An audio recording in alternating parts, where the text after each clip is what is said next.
بھی کھوج نکالنا چاہتی ہے. اب عدالت کے سامنے اگر یہ ڈاکومنٹس پیش کر دیے جائیں تو عدالت انکویزیٹوریل اگر ایڈورسیریل پروسیڈنگ ہے تو وہ کہے گی عمران خان صاحب آپ وہ فالسیکا کا بندہ لے کے آئے اور وہ آ کے کہے کہ یہ میرے دستخط ہیں اور میں نے سائن کیے. اگر انکویزیٹوریل ہے تو عدالت کہہ سکتی ہے کہ فلاں افسر کو بھیجا جائے اور وہ جا کے پتہ کر کے آئے کہ یہ جینوین ہے کہ نہیں ہے لیٹرز.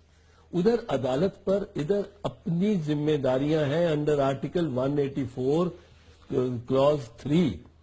یہ کوئی نارمل کیس نہیں ہوتا. عدالت کی ذمہ داری ہے سر سچ پہ پہنچنا یا عمران خان یا باقی سب کی ذمہ داری ہے کہ وہ سچ تک پہنچے یا میاں صاحب کی ذمہ بارے ثبوت چلے؟ بڑی آسان ٹرم ہے. میں بھی پھر آؤں گا کہ آپ کہہ رہے ہیں کہ ٹرائل ایکسپیرینس باقیوں کا نہیں ہے. میں پھر آپ سے جاننا چاہوں گا کہ پھر وکیل بدلنے کی وجہ مجھے ابھی تک نہیں سمجھ آئی. میں تو آپ کو بتا دیا ہے وکیل اب وہ یہ لائیں گے وکلا کو وہ کہیں گے پروگرام میں کہ ہم نے تو کہا کہ بہت سٹرونگ کیس ہے.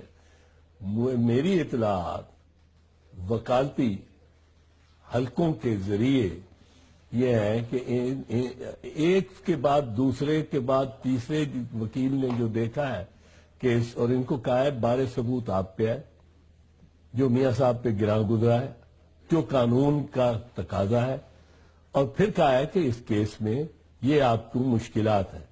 اب کوئی کلائنٹ میں آپ کو وکیل کروں اور آپ پہلے دن ہی مجھے کہیں کہ تمہارا کیس کمزور ہے. میرے ساتھ ہوتا ہے میں کسی کو کہتا ہوں کہ تمہارا کیس کمزور ہے ہار جاؤ گے.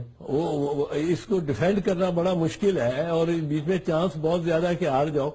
وہ اٹھتا ہے جاتا ہے اور دوسرے دن کا ٹائم کیا ہوتا ہے اور وہ پھر دوسرے وکیل کے پاس چلا جاتا ہے. اس کیس میں یہ ہوا؟ اس کیس میں یہی ہو رہا ہے ابھی تک یہی ہو رہا ہے. بارے ثبوت میاں صاحب پر ہے کیونکہ بارے ثبوت عدالت کے مطابق تو بڑا سافٹ چیز ہے. وہ شفٹ کرتی ہے کبھی ادھر جاتی ہے کبھی ادھر جاتی ہے. ہاں شفٹ کرتی ہے. تو کیا یہ بارے ثبوت اب Tehreek Insaf as petitioner Sheikh Rashid as petitioner Jamaat Islami as petitioner ان پر ہے یا میاں صاحب پر؟ نہیں اب تو میاں صاحب پہ ہے. اب تو کیس ہی نہیں شروع ہوا نئے سے نئی سے شروع ہوگا. جو پٹیشنرز نے اس میں جو انہوں نے ثابت کرنا ہے وہ یہ ثابت کرنا ہے کہ میاں محمد نواز شریف نے کہا ہے